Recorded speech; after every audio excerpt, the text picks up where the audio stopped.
स्वागत है मेरे YouTube channel Shiv Kumar smart classes में। और आज के वीडियो में हम अनुपात के बारे में अध्ययन करेंगे। अनुपात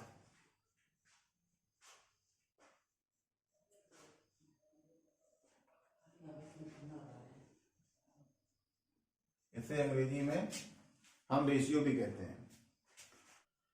तो सबसे पहले हम लोग समझेंगे अनुपात कहते किसे हैं। तो बच्चों, अनुपात जो है दो समान राशियों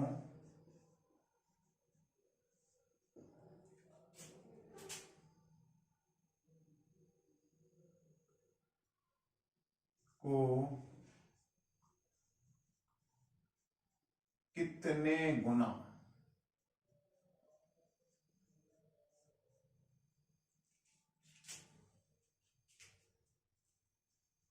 के रूप में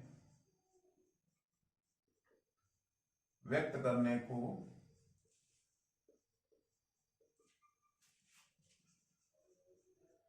अनुपात कहते हैं।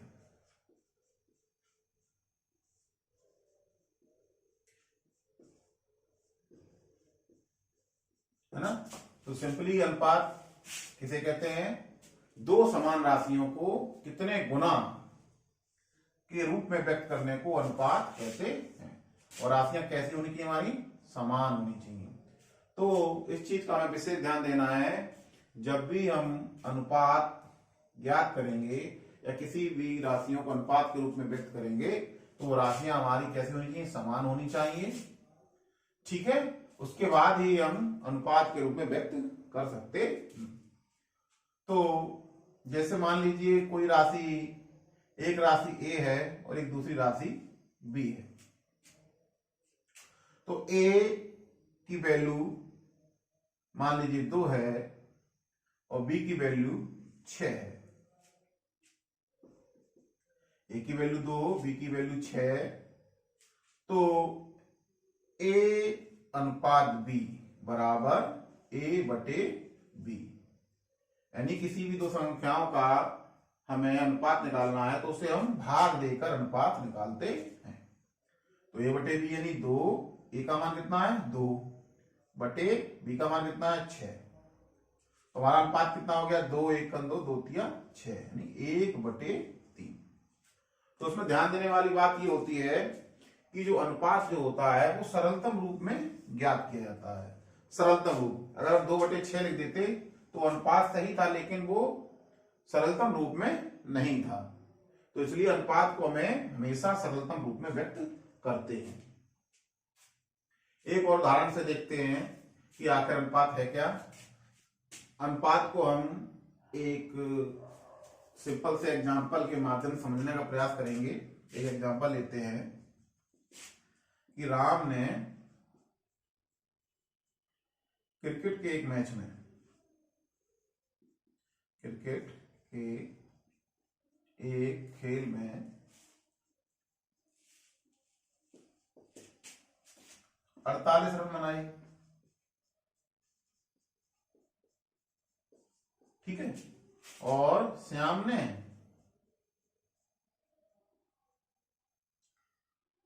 क्रिकेट के खेल में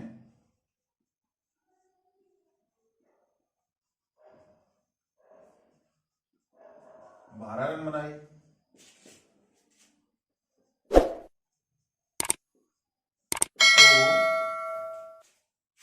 राम और श्याम द्वारा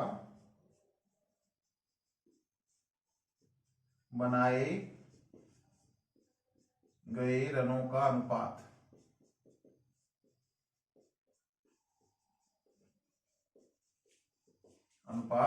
ज्ञात कीजिए।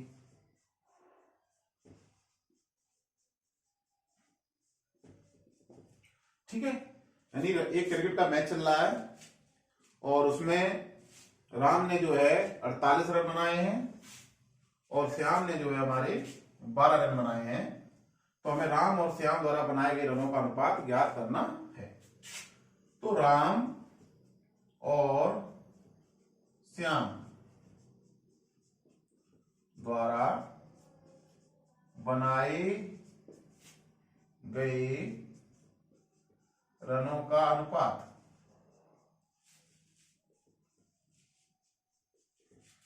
कैसे निकालेंगे? बराबर राम ने कितने रन बनाए? 48। तो 48 और श्याम ने, राम और श्याम का निकालना है तो राम का डेटा पहले लिखेंगे और श्याम का डेटा बाद में। ठीक है, तो राम ने 48 रन बनाए हैं और श्याम ने हमारे 12 रन बनाए, तो 48/12 हो गया ये। अब 48/12 हो गया। और अनुपात हमेशा कौन से रूप में होता है? सरलतम रूप में होता है। इस चीज का ध्यान रखिए, सरलतम रूप, यानी अनुपात हमेशा सरलतम रूप में होता है। तो इसलिए ये अभी सरलतम रूप नहीं है, ये हमारी एक भिन्न बन गई है, लेकिन ये भिन्न हमारी सरलतम रूप में नहीं है। सरलतम रूप में कब होगी? जब अंश और हर का मासा हमारा जो है कितना हो जाए? दोनों का 1 आ जाए। अंश और हर का मासा जब 1 आ जाएगा तो हमारी भिन्न सरलतम रूप में हो जाएगी। 12×12, 12×4=48। तो 4/1। 4/1 का मतलब 4:1। तो राम और श्याम द्वारा बनाए गए रनों का अनुपात हमारा कितना निकला? 4:1। तो इसमें हम इसे दूसरी तरीके से क्या कह सकते हैं कि राम ने कितने? 4 रन बनाए, तो श्याम ने 1 रन बनाया, यानी राम ने जो है श्याम से 4 गुना रन ज्यादा बनाए हैं। क्लियर?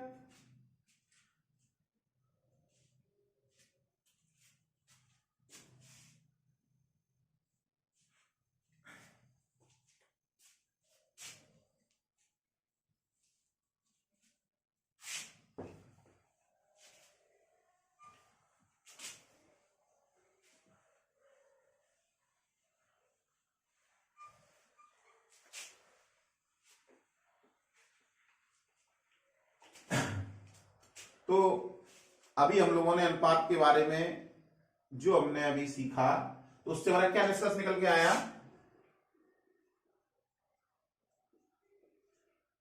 हमारा निष्कर्ष निकल के आया है कि जो अनुपात है क्या क्या? तो अनुपात किन्हीं दो समान राशियों को, दो समान राशियों की भाग द्वारा तुलना, भाग द्वारा तुलना।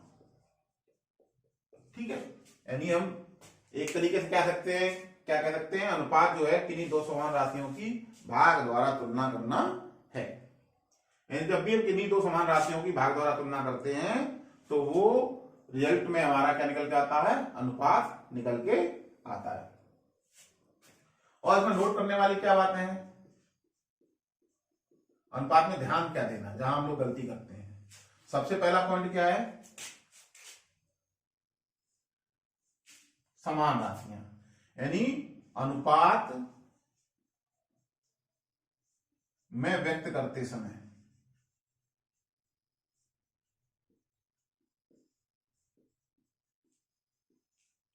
राशियां समान। ठीक है, पहला में ध्यान क्या देना है? अनुपात में व्यक्त करते समय राशियां समान हो। और दूसरा पॉइंट हमें क्या देना है, देखना है कि अनुपात ज्ञात करते समय ये देखना है कोई भी राशि शून्य नहीं होनी चाहिए। ठीक है, यानी इनमें कोई भी राशि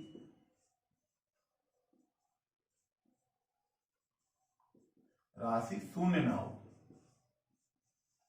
शून्य ना हो। यानी एक कोई राशि 0 है और दूसरी 4 है। अब कहा जाए कि प्रथम राशि द्वितीय राशि में क्या निकालो? रेशियो निकालो। तो इसका रेशियो जो है हम 0:4 नहीं कर सकते।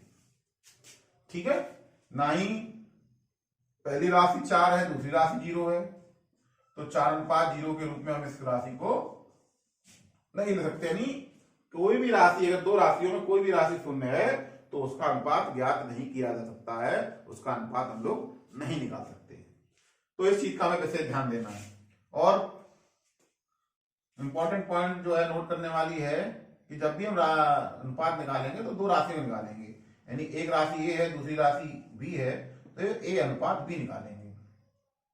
अब ए अनुपात बी मान लीजिए कुछ भी आया हमारा 5:7 मान लेते हैं, ठीक है। तो इसमें जो ए है और बी है इसे हम बोलते हैं प्रथम पद। क्या बोलते हैं? प्रथम पद। पहले आया ना, जैसे प्रथम पद हो गया, और बाद में आया है तो उसे हम द्वितीय पद बोलते हैं, द्वितीय पद। ठीक, प्रथम पद, पहले आया प्रथम पद, बाद में आया द्वितीय पद। और प्रथम पद को हम पूर्व पद भी बोलते हैं। भाई पूर्व पद पहले है ना, तो पूर्व पद हो गया, और इसे हम उत्तर पद भी बोलते हैं। उत्तर पद यानी ये बाद में आया है, इसलिए हम उत्तर पद बोलते हैं। ठीक है, तो कभी कभी एग्जाम में पूछा जा सकता है कि 5:7 है, एक अनुपात दे रखा है, तो उसमें प्रथम पद क्या है? तो प्रथम पद हमारा 5 है। अगर ये पूछ गया द्वितीय पद क्या है, तो द्वितीय पद हमारा 7 है इस अनुपात में। और कहीं पूछा गया कि 5:7 में पूर्व पद कौन सा है, तो पूर्व पद हमारा 5 और उत्तर पद कौन सा है? उत्तर पद हमारा 7। ठीक है, ये भी कभी कभी प्रथम पद और द्वितीय पद भी पूछ लिया जाता है, पूर्व पद और उत्तर पद भी हमारा पूछ लिया जाता है।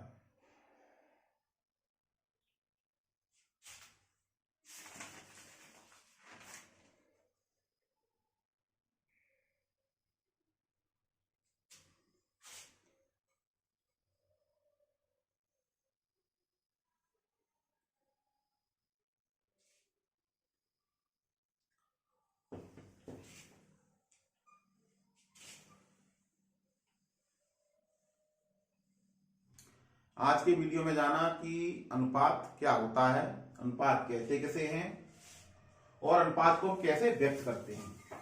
ठीक है, और क्या क्या उसमें हमको पॉइंट्स को याद रखना है, समझना है, और उसमें हमें गलती नहीं करनी है।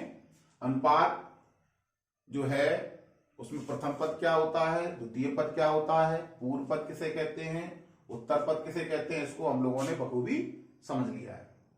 तो इन्हीं जो हमने अभी तक फंडामेंटल एक थ्योरी उसकी समझी है, तो उसी को हम कुछ प्रश्नों के माध्यम से और अच्छी तरह से समझने का प्रयास करेंगे। जैसे प्रश्न नंबर 1 ले लिया जाए, क्वेश्चन नंबर 1 कि 3 और 4 को अनुपात के रूप में व्यक्त कीजिए।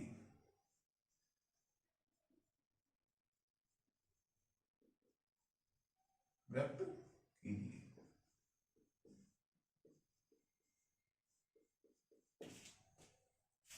तो 3 और 4 को अनुपात में व्यक्त कैसे करेंगे? 3:4।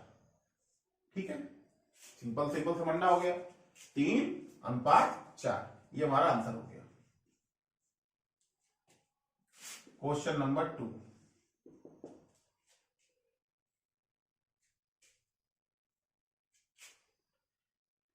एक कमरे की लंबाई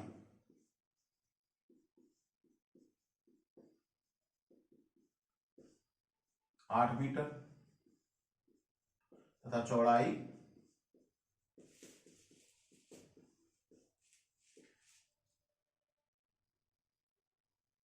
4 मीटर है।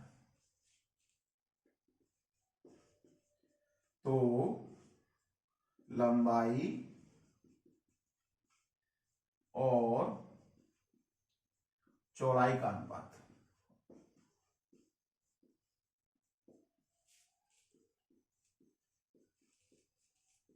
ज्ञात कीजिए।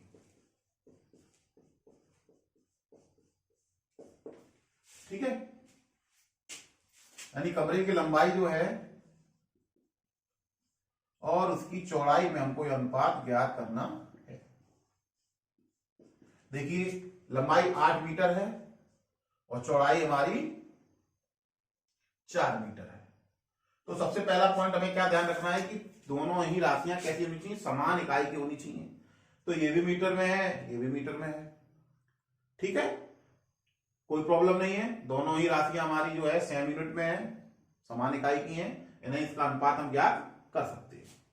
अनुपात ज्ञात करने के लिए देखिए लंबाई अनुपात चौड़ाई निकालना है। तो लंबाई पहले है, चौड़ाई बाद में है। प्रथम पद लंबाई है, द्वितीय पद चौड़ाई है। तो इसी क्रम में हम इनकी मात्रा को भी रखेंगे।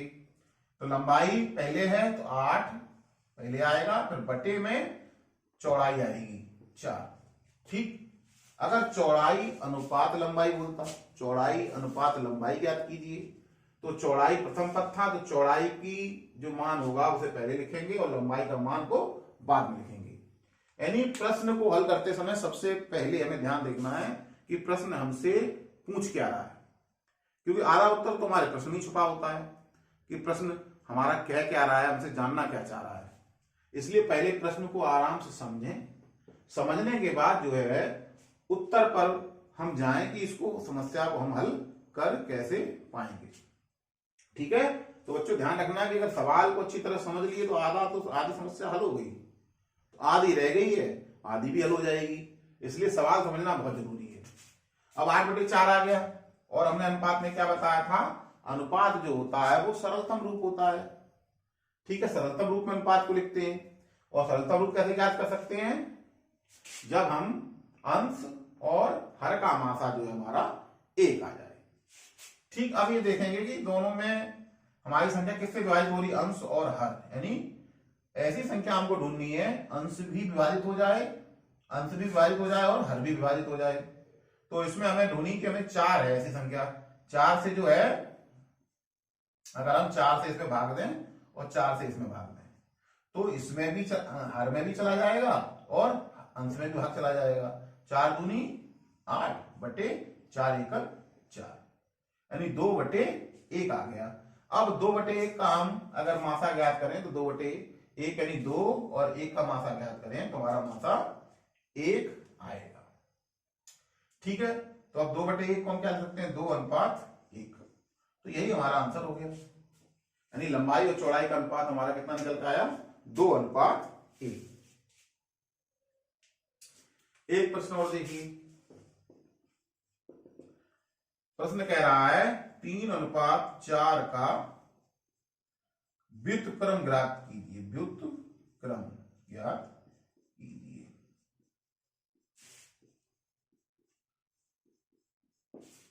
ठीक, व्युत्क्रम ज्ञात करना है, 3:4 का व्युत्क्रम।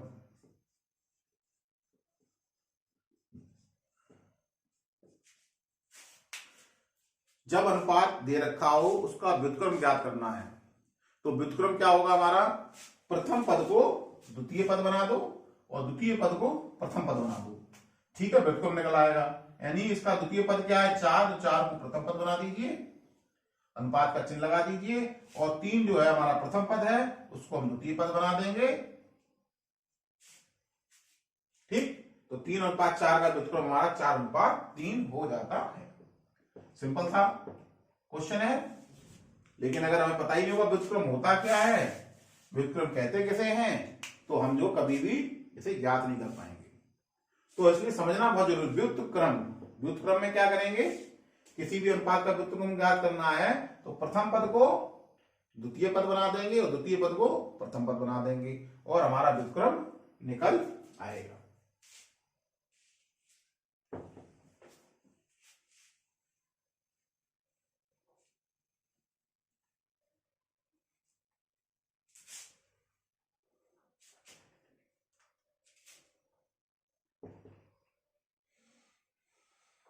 क्वेश्चन नंबर 4, एक प्रश्न है,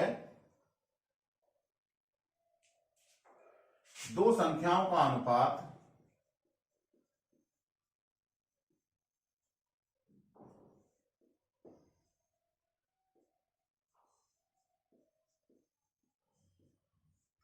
5:3 है। ठीक है, तो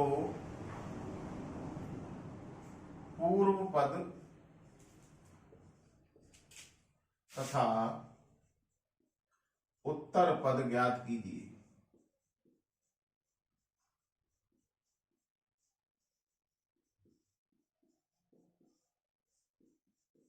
ठीक, अब दो संख्याएं हैं, उनका अनुपात 5:3 है। कोई भी दो संख्या मान लीजिए, एक ए है और एक बी है, तो इनका अनुपात जो है हमारा क्या है, 5:3 है। ठीक, दो संख्याएं यानी एक संख्या ए है, एक संख्या बी मान ली, और इनका अनुपात क्या है, 5:3 है। अब कह रहा है पूर्व पद और उत्तर पद में बताना है। तो हमने अभी समझा था पूर्व पद किसे कहते हैं, प्रथम पद को पूर्व पद कहते हैं और द्वितीय पद को उत्तर पद कहते हैं। तो हमारा पूर्व पद क्या हो जाएगा, हमारा पूर्व पद बराबर 5 और उत्तर पद बराबर 3 हो जाएगा। ठीक है,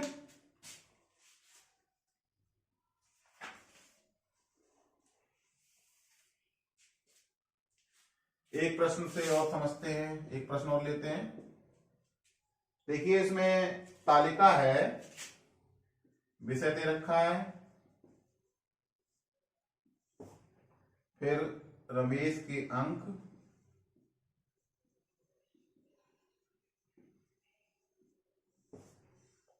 सीमा के अंक,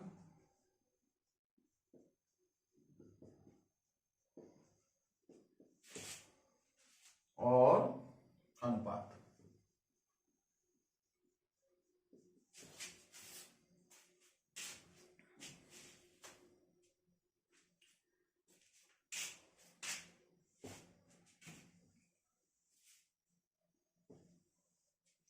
विषय हिंदी, अंग्रेजी, और गणित, 3 विषय ले लेते हैं। इनके नंबर 60 आए रमेश के, तो 53 आए सीमा के हिंदी में। अंग्रेजी में 53 नंबर रमेश के हैं, तो 65 नंबर सीमा के आए हैं। और गणित में 75 नंबर रमेश के हैं, तो 62 नंबर हमारे सीमा के आए। अब हमें अनुपात ज्ञात करना है। 60 रमेश के अंक है और सीमा के अंक, यानी रमेश के अंक और सीमा के अंक में हमें अनुपात ज्ञात करना है। तो प्रथम पद द्वितीय पद, तो 60/53। ठीक है, 60/53। अब ये जो है किसी संख्या से कट रहा है, ये किसी संख्या से विभाजित तो नहीं हो रहे हैं अंश और हर, इसलिए इसका अनुपात हो जाएगा 60:53। इसी प्रकार जो है इसका अनुपात 53:65 और 75:62, क्योंकि प्रथम पद और द्वितीय पद का मासा है, इसमें भी एक है और इसमें भी एक है, इस वजह से जो है इनका अनुपात 53:65 और 75:62 निकल के आया है। ठीक है, तो इस तरीके से एक तालिका के माध्यम से हमने समझा कैसे अनुपात ज्ञात करते हैं। एक सवाल और देखते हैं।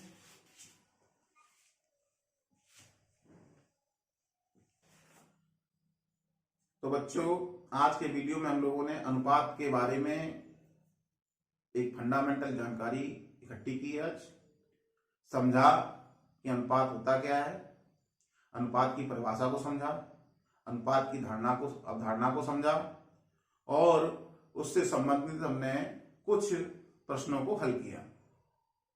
तो उम्मीद करता हूं बच्चों ये वीडियो आपको अच्छा लगा होगा। इस वीडियो को आप पुनः देखें, कहीं भी समझ में ना आया हो तो उसे आप रिपीट कर लें, रिवाइंड कर लें, और अनुपात की बेसिक फंडामेंटल जो आज की थ्योरी क्लास थी उसमें आप अच्छे से परिपक्व हो जाए, और अगले वीडियो में हम लोग जो है अनुपात से संबंधित अन्य प्रश्नों को हल करेंगे और अन्य चीजों के बारे में जानकारी इकट्ठी करेंगे। थैंक्स फॉर वॉचिंग, धन्यवाद।